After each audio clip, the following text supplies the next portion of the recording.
Hello, everyone. Welcome to another episode of Open Up the Workforce, where we speak with leaders driving diversity, equity, inclusion in the future of work. I'm excited to be joined today by Dr. Johné Battle, Senior Vice President and Chief Diversity Officer for Dollar General, and the CEO and co-founder of The Greatness Factory.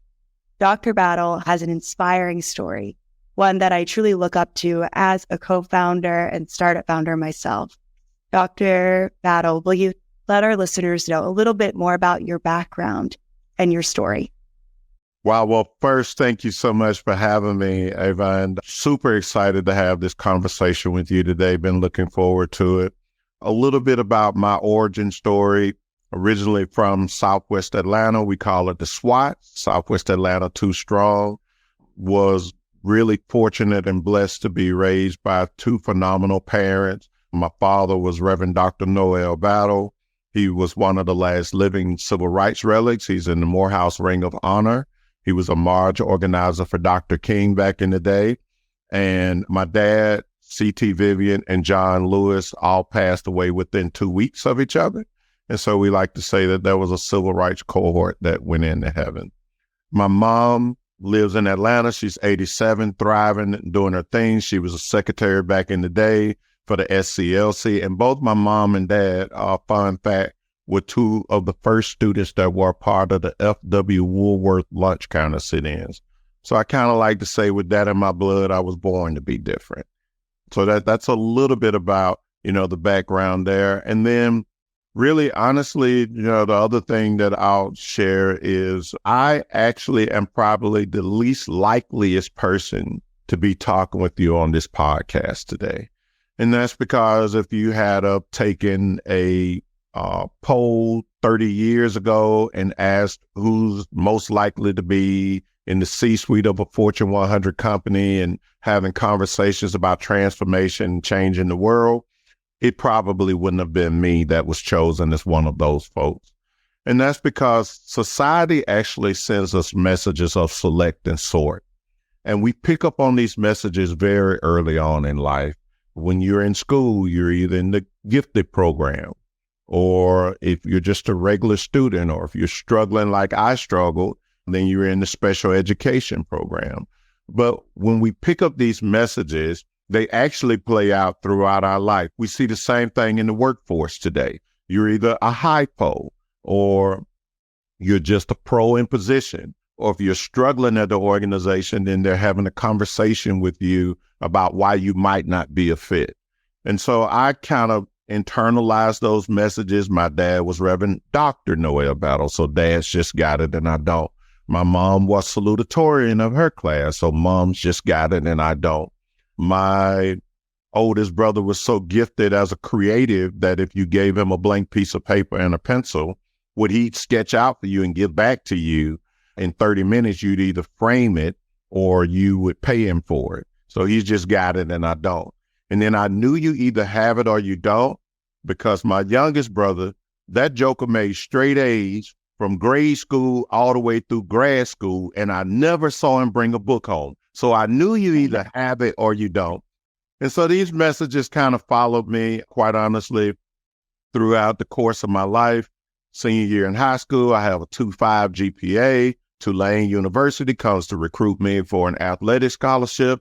My coach is like, you can't do the work at Tulane. You need to go to Miles College in Birmingham, Alabama, HBCU.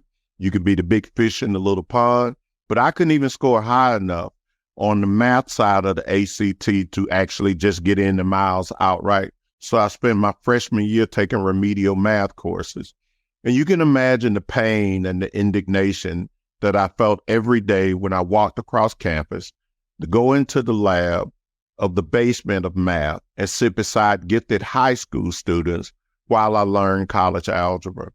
And then this trend followed me up until my sophomore year, where I wanted to pledge Kappa Alpha Psi fraternity.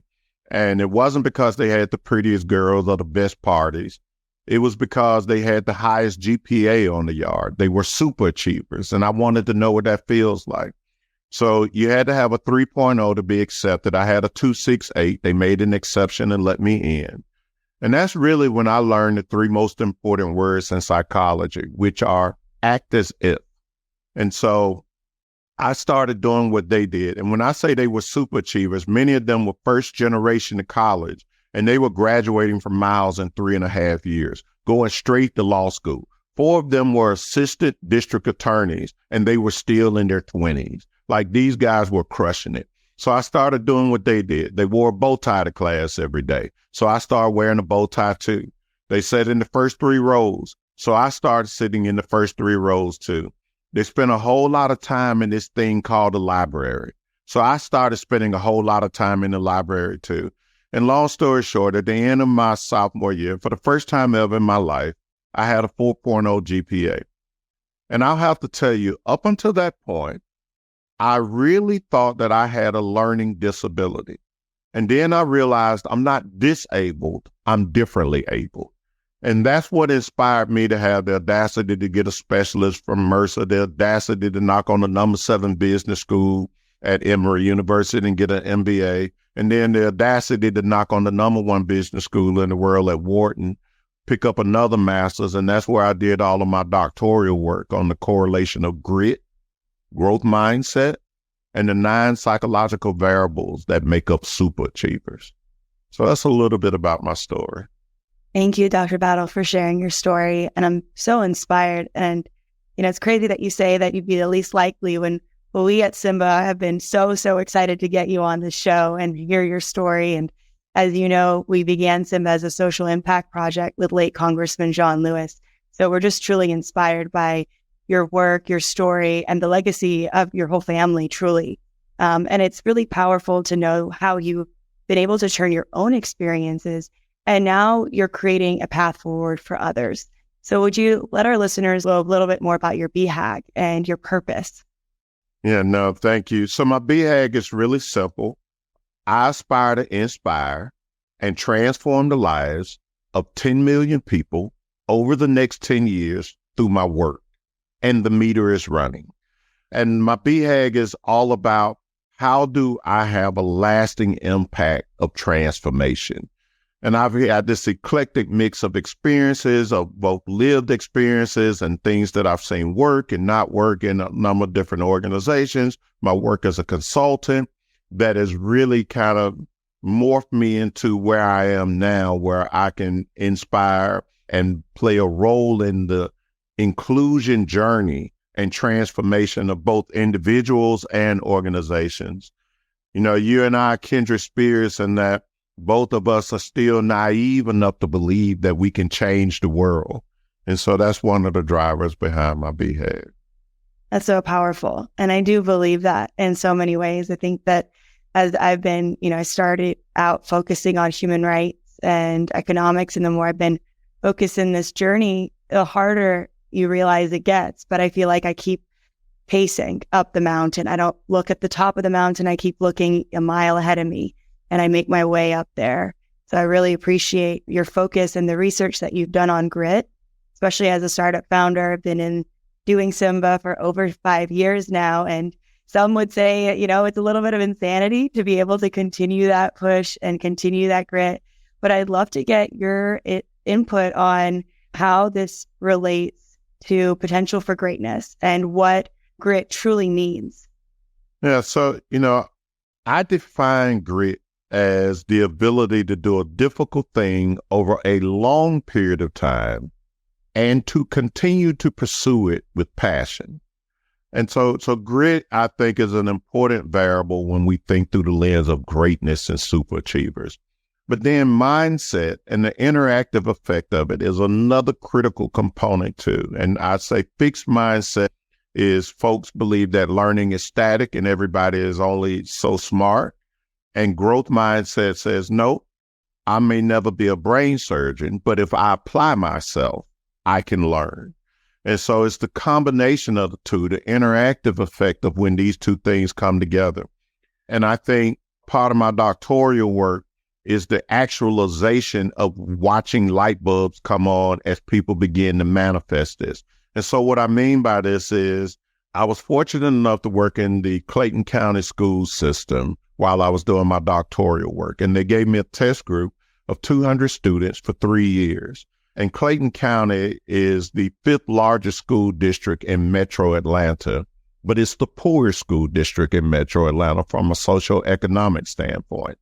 And they gave me 200 students, and these 200 students came from varied backgrounds. Some of them lived with single moms, single dads. Some of them lived wherever the $99 rent move-in special was. So I'd have them for 3 months, then they'd move away, then they'd come back. Some of them had ankle monitors on and were already at a very young age a part of our justice system. And so what I did was, I'm a firm believer in show me how I'm measured, I'll show you my behavior. So what I did was I created this model classroom and I shifted how they were measured. And I made, instead of grit and mindset being these academic terms, I made it very real for the students. So I removed grades and I told them that the only reason we have grades is you have to be able to demonstrate back to me in some shape, form, or fashion that you've learned something, that you are evolving. What you are to be, you are now becoming. And so we're spending time together, and I need to know that there's a return on my purpose of the time that I'm spending with you. And what I did was, for each one of my students, I met them at the front door every day. I had soft jazz music playing as they entered into the room, and I addressed all of them as Mr. and Mrs. and their last name. And they addressed me as Professor Battle. And so I wanted to create this professional dialogue in the classroom. And then I brought a really high level of rigor into the classroom, but I measured them off of the two things they were always in control of, their effort and their attitude. I put up all type of mantras around the classroom. If she can do it, I can do it. If he can do it, I can do it. I showed them all type of models of people who had come from circumstances from a socioeconomic standpoint and background similar or worse than theirs, and they had all went on to make it and become super achievers. I gave them examples of grit like, so Dr. Seuss was turned down by 27 publishers before somebody finally said yes. And then I asked them, what is it that you would want to do so bad that someone could tell you no 27 times and you'd still want to do it? That's grit. And then what I did from a mindset standpoint is I started out by giving them sentence stems. I would only teach 10 minutes at a time, and then I'd do what's called a 3-minute metacognitive pause. And in those 3 minutes, I'd have soft jazz music playing, and they would discuss with their elbow partner the learning that had just happened in the last 10 minutes. And then they would stand up one by one, and they'd be like my elbow partner, and I discuss. In the beginning, they were very general, and you often got the same things. And then I explained to them, so let me tell you what happens amongst super achievers. Let me tell you what happens in academic environments at Ivy League schools where they're really competitive. Instead of having one thing, they have 5 things wrote down. And so if someone stands up before them and says one of those 3 or 4 things, they mark that off their list because they're really competitive and they don't want to say the same thing that someone else said. Long story short, at the end of 3 years, all 200 of those students not only graduated, but all 200 of them were accepted into a 4-year college or university. And I had superintendents from all over come, and they would watch this model classroom, and they were going, this is amazing. How did you get these students to do this? And what I told them is I created a safe environment where they could just learn. They were free to make mistakes. And then I approached them through the lens of, I'm willing to allow you to do anything that demonstrates that you have learned, whether it be writing a 2-page APA style paper, or getting up in front of the class and presenting, or doing it through PowerPoint and using creative methods. But there were a number of different ways that I reached out, and that's kind of how I got grit and growth mindset. And I have continued this work today, even in the world of corporate America. If you were to talk to my team, they would tell you that Dr. Battle has a standard, and he says, I want everything to be what I call scary school good. And I use like the Monsters, Inc. movie, right? Like no one went to Monsters University to major in can design. They all wanted to get over into scary school, and you had to be scary school good. And scary school good means you had to be so good that you could elicit emotions out of people, and you could till the soil of their genius and get it to bubble up. And so that's some of the same things that I'm doing in the workplace today, and with other leaders that I work with at other organizations, or the organizations that I work with to help them on their inclusion journey. Wow. I feel like just taking a moment to think about the impact that you had on 200 students, their future careers, the families they build, the economic mobility and opportunities that you've created for them. And you really clearly laid out such a powerful framework that we can all take and implement and rethink how we really create a successful environment and how we really enable people to be successful long term. I'm so inspired by this work, and I know that there are so many different paths you could have taken, Dr. Battle, from the academic sector, so many different varieties. What led to your decision to joining and becoming a leader at Dollar General? Well, the thing is, I would love to tell you that all of my life has been by design, but the reality is some of it has been by default as well. And I've had this eclectic mix of experiences. I've done everything from worked at Warner Brothers Records, where I was director of A&R and worked with everybody from Prince to Hootie and the Blowfish, did some really cool things like the Batman soundtrack or the soundtrack for the movie Thin Line Between Love and Hate, and got to meet some really cool artists and creatives. And then working at places like Walmart, where I wanted to work at the world's largest company and take a peek behind the curtain and see how the wizard does it there. And then my time at Korn Ferry, where I got to work with so many phenomenal leadership teams at places like Delta, UPS, Capital One, the NFL. And so all of these things kind of helped me get clear on my purpose. And my purpose is to be able to help people understand that super achievers are made. They're not born. And this is the whole research of nature versus nurture, right? And so if we can get ourselves to stop telling ourselves the lie of so-and-so's just got it and I don't have, well, of course they're great. Like, they're just phenomenal, right? Fill in the blank at what they do, whether it be in business or creative or academia or whatever. And so I wanted to unlock superpowers in folks so that they could understand, like, my research shows that there are really typically 4 types of people. There are underachievers, average achievers, overachievers, and superachievers.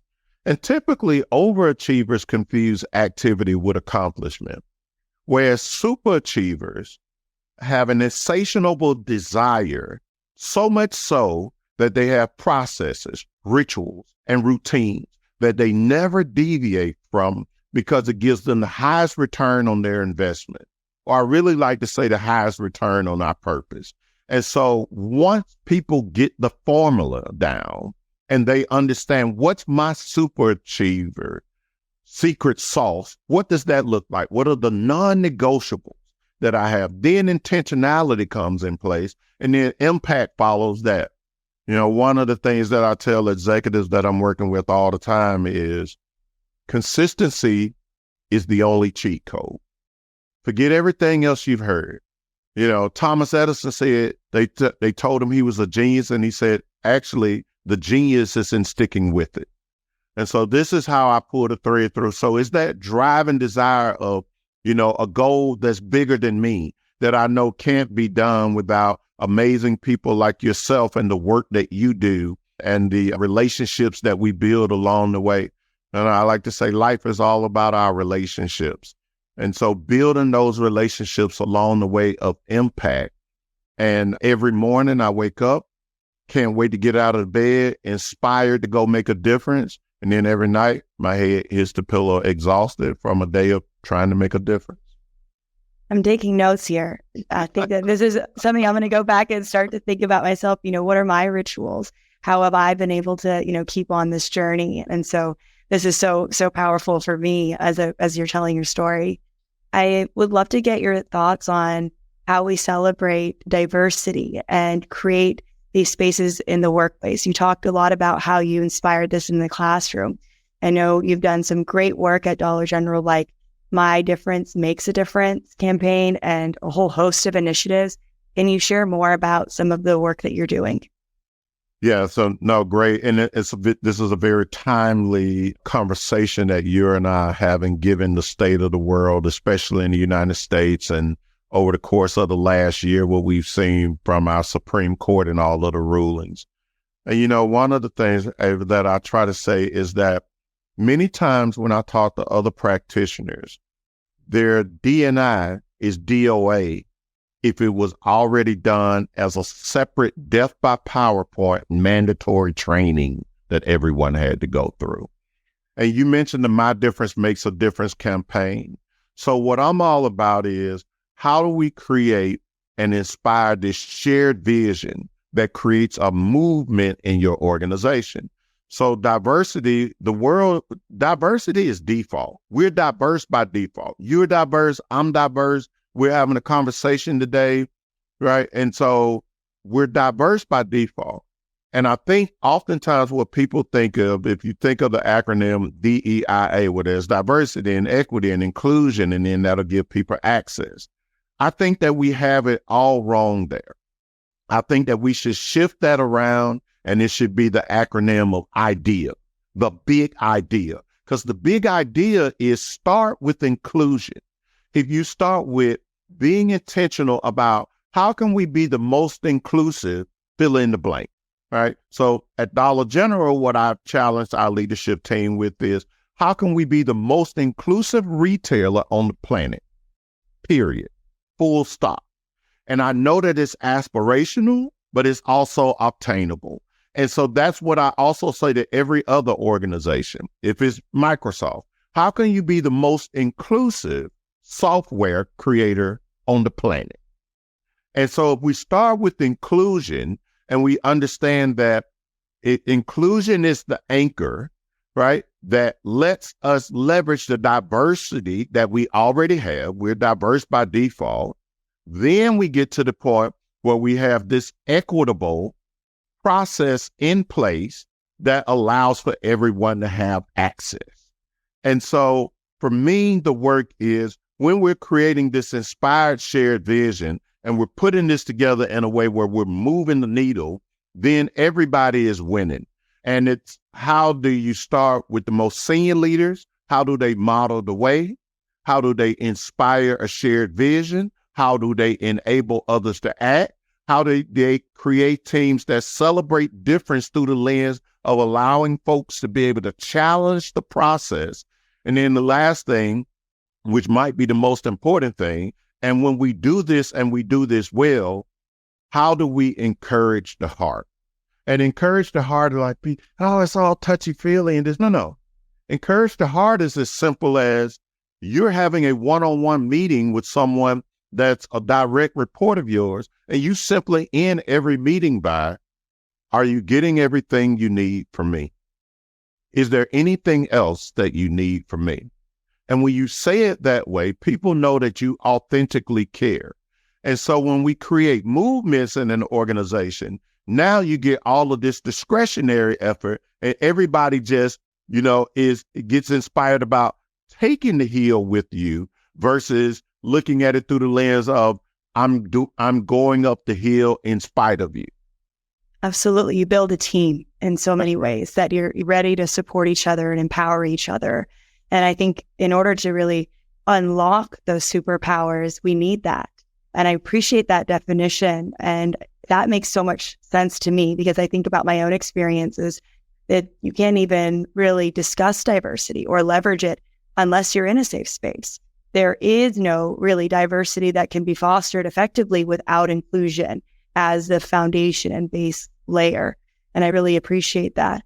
When we were speaking before and preparing for this conversation, I really appreciated the thoughts that you had about Dollar General's impact in the community. So thinking about not just the impact in the workplace, but how does that actually transcend to the economic impact that the business you work for has?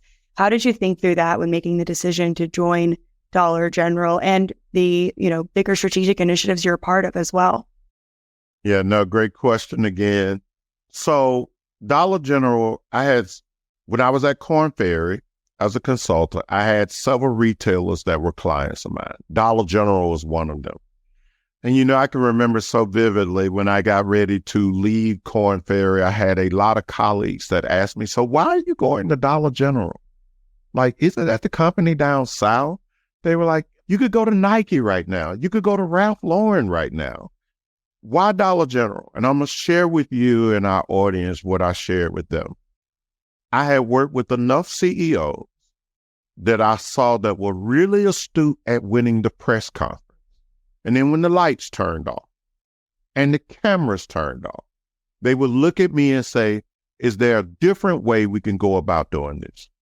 The only probing question that Dollar General consistently asked me was, how do we get this right? And so I knew based off of that I had a chance to be able to be a part of an 85-year-old plus company that was in hyper growth mode, that was really going to be intentional about the inclusion journey. And our work at Dollar General actually started with the board.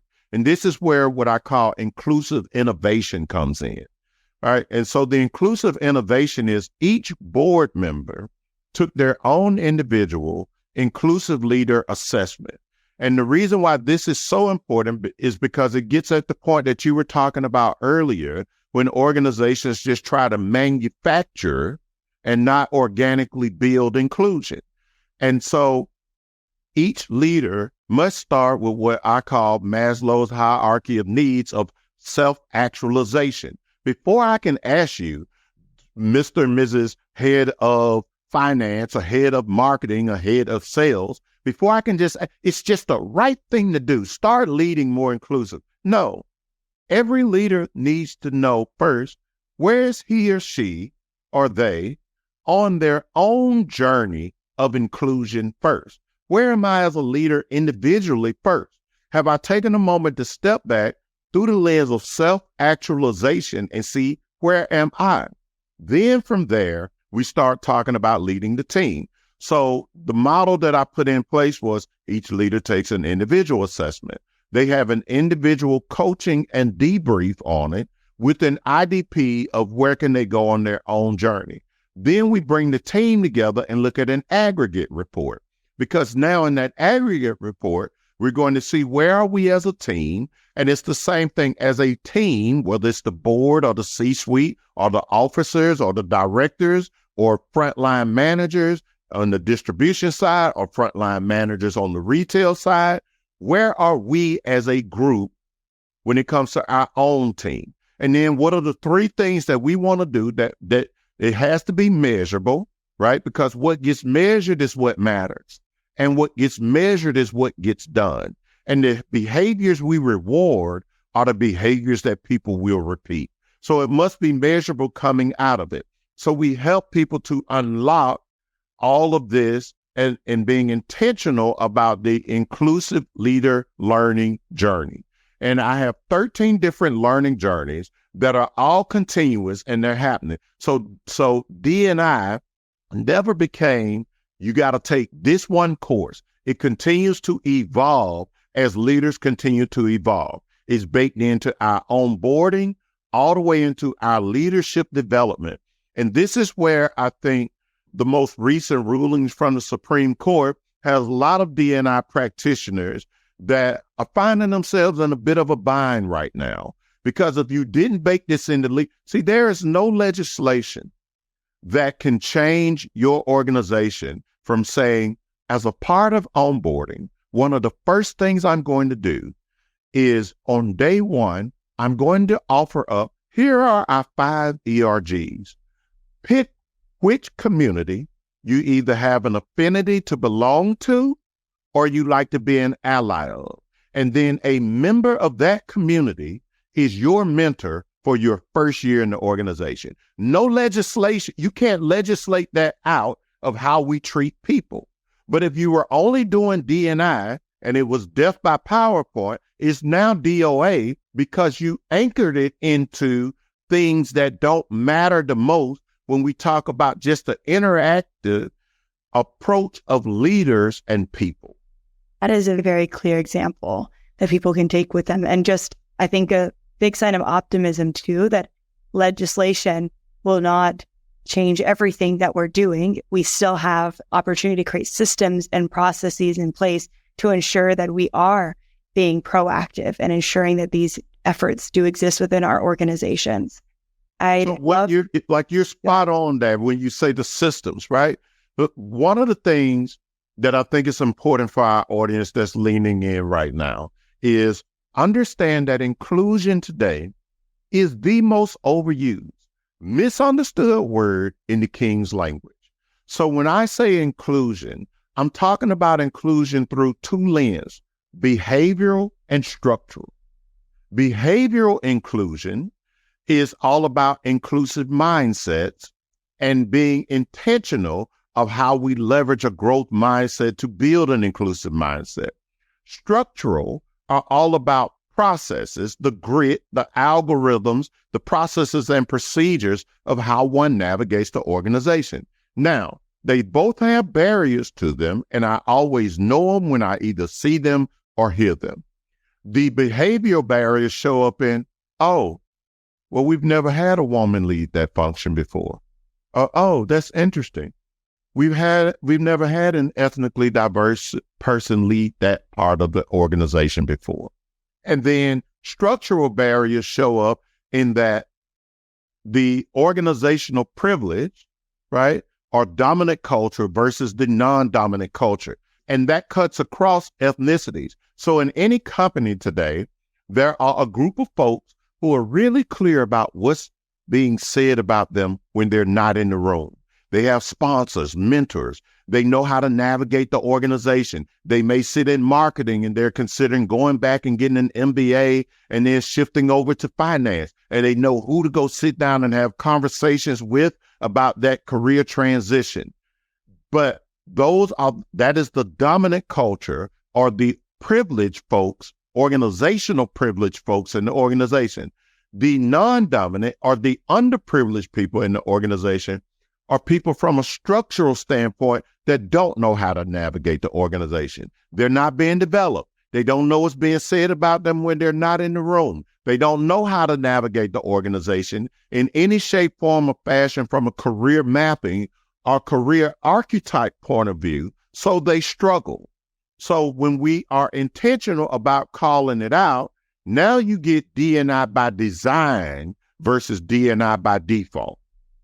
Yes, and that is what went through my mind when you shared the story of the classroom and the jazz music and how you did the peer-to-peer sessions. I kept thinking of how you've actually designed and thought through the whole process of facilitating an experience and cultivating that. And that's what we need more of. We need leaders who are investing resources to proactively put investment to design these types of environments. And I'm really happy to hear that at Dollar General, you are doing the things and you're also leading by example for other organizations to follow in your footsteps. I'd love to wrap up today's conversation with a question that we ask all of our speakers on the show. And that's around our mission, open up the workforce. As a tech for good company, that's our tagline. And for us, that means creating equitable access to jobs and wealth creation. We'd love to get your perspective. What do you believe are the next steps leaders need to take in order to truly open up the workforce? Oh man, I love this question so much. To truly open up the workforce, we need to think differently about D&I and stop looking at it only through the metrics of women and looking at it through the metrics of ethnically diverse talent. To truly open up the workforce, I think that we need to look at it through the lens of social mobility. And social mobility will help us look at the workforce as a whole versus looking at the workforce through the lens of just diversity and inclusion through the traditional measures or metrics, if you will, of how we've looked at it in the past. And so what I mean by social mobility, research has shown that social mobility is actually a greater indicator of how folks move through the organization And to your point, the economic impact that we can have on the disenfranchised. And so what I mean by this is the notion in Europe of social mobility is already well developed, but not so much in the United States. But if you think about it in Europe, oftentimes in a particular region of the world, there won't be a lot of ethnically diverse folks, say China, for example. So then they have to then look at inclusion through the lens of social mobility, or the haves versus the have-nots, and how are we moving the population along. In the United States, if we look at it through the lens of social mobility, we open up the workforce because we just start to get laser focused on the disenfranchised. And this is one of the things that I love about the work that we do at Dollar General through Open Up the Workforce. Because at Dollar General, yes, we have 20,000 stores. Yes, we are the largest retailer in the United States, but that's not the driver behind social mobility. The driver for us is we are intentional about placing stores in the communities of the disenfranchised. So we are intentional about putting our stores in both rural and urban America, in places where, say, for example, Target and Walmart are intentional about not being. So when you take a rural area that has never had a store for the last 30 years that offers fresh produce and fresh meat in that area, and we open up a DG Market, which is one of our newer stores that allows for fresh foods as well as all of those other traditional items that folks need, all of a sudden you're making a difference. So a Dollar General store is within a 5-mile radius of at least 75% of the United States.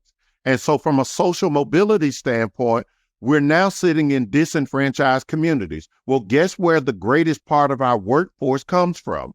In the stores where we sit, it comes from the communities. Because Dollar General is not a destination workplace. You don't drive 30 miles to get to Dollar General because you're going to drive past 15 of them to get there. You just go 5 miles, you go around the corner, and there's the Dollar General. So now we're intentional about putting them in the communities where we didn't have people who work in the communities. And then from a social mobility standpoint, if you're going to open up the workforce, you've got to open up opportunities and be intentional about it. Well, what does that mean at Dollar General? We open up opportunities by saying the day that you start as a full-time employee at Dollar General, we offer advanced education classes, not just for you, but for everybody in your household, and they're free.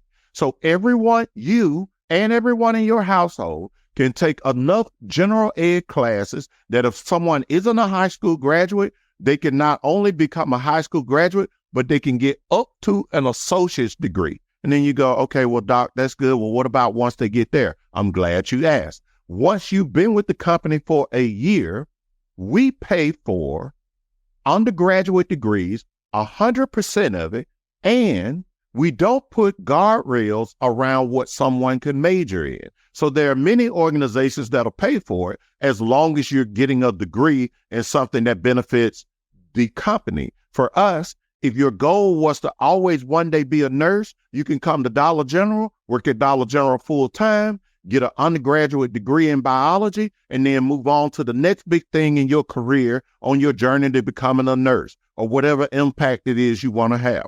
The other thing that we do, open up the workforce. If you come to Dollar General and you've been working with us for a year and you decide that I don't want to go the traditional route of education, but I'd like to have a career that is sustainable and I can come back to my community and have a greater impact, we got you. We offer in the logistics part, we will pay for you to get your CDL license, put you in a truck, give you a route, let you travel the United States, where the average median salary is between $75,000 and $96,000 a year. This is opening up the workforce and being intentional about it and how you go about, like it's understanding what is your purpose. And when we say serving others, what does that mean? And so we need to have more organizations to come alongside of us through the lens of social mobility. Dollar General is still one of the last places where you don't have to have formal education. You cannot even be a high school graduate. But if you're gritty and willing to work hard, You can find yourself within 18 months' time. You thought you were coming here for a job. You now have a career. And then we have all of these enablements around you that opens up the workforce. Thank you, Dr. Battle. You are truly in our definition of what we believe open up the workforce to be. This is it. This is truly it, from not only empowering the individual, but their entire family and community through this. It's so, so powerful and so inspiring. It's the future. And we're excited to be able to share this with our audience so that others can take a page from this and begin implementing right away, because this is how we need to really redesign the workforce to be more accessible. Thank you for all of your insights, for so much I've learned from you today, and we'll be sharing with our audience. Is there anything else you'd like to share before we wrap up today? No, thank you so much for having me. And I really appreciate you and all of the great work that Symba does. And super excited to partner with you on this, but to also partner with you in the future on other initiatives through the lens of social mobility that allows for us to be able to open up the workforce. So thank you, and continue chopping wood and doing all of the great work that you do. Thank you so much, Dr. Battle. It's a true honor.